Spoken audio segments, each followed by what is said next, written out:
Hello, everybody. Welcome to Johnny and the Daily Crate Crafty Crate, where I'm going to show you how to make your very own wand. Now, I'm not going to say what franchise this is from, just because I don't know if we are going to get in trouble, but I will say this.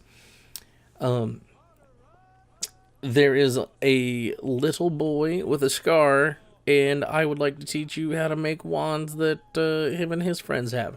So let's just put it at that, okay? Anyways, what you're going to need when you do this is you're going to need a wand type object, and most people use a chopstick. I prefer to have a little bit bigger of a wand. I don't know, call me a size queen if you want. That's just how it works. So I went and got myself a knitting needle, and it's a little metal, not little, it's about a foot or so long, just maybe over a foot long, and it's metal. But what you're going to need is, once you have your either your chopstick or your knitting needle, whatever you have, drumstick, however you want to use, whatever you want to use.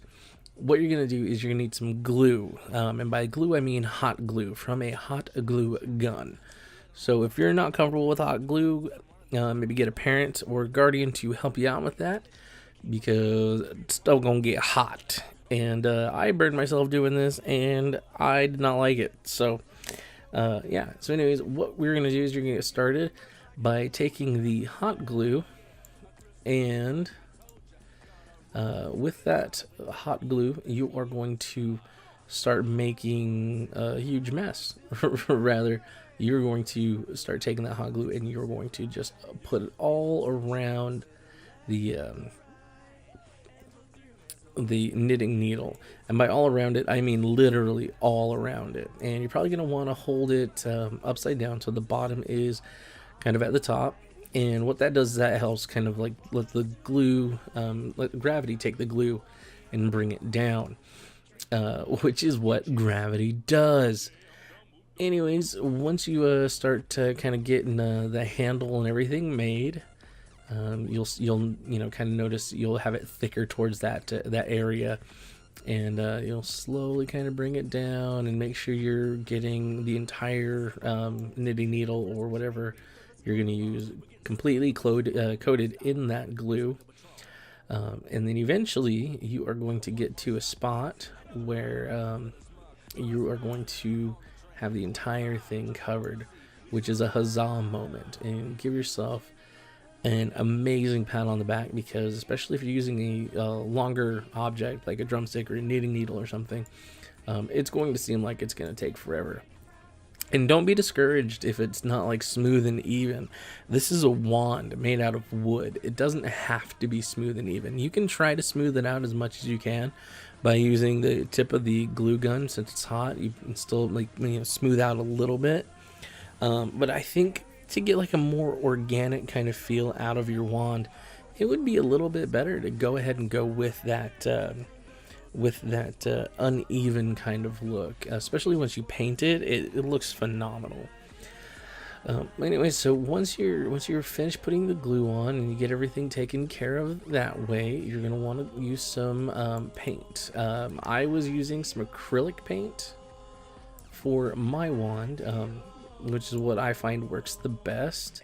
I used a little cream, what is it, a butterscotch kind of color, I think it's called, no, classic caramel or caramel, however you want to pronounce it, weirdo.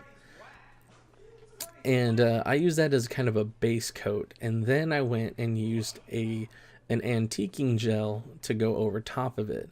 And the reason why I did that is because with the antique gel, I can kind of wipe away a little bit and let the highlights of that caramel kind of shine through just a touch. And usually you want to go dark to light. I just went the opposite because I wanted to have that little bit of that caramel come through. It kind of gives it I want to say smoky kind of a look to it, and that caramel kind of adds like a hint of gold.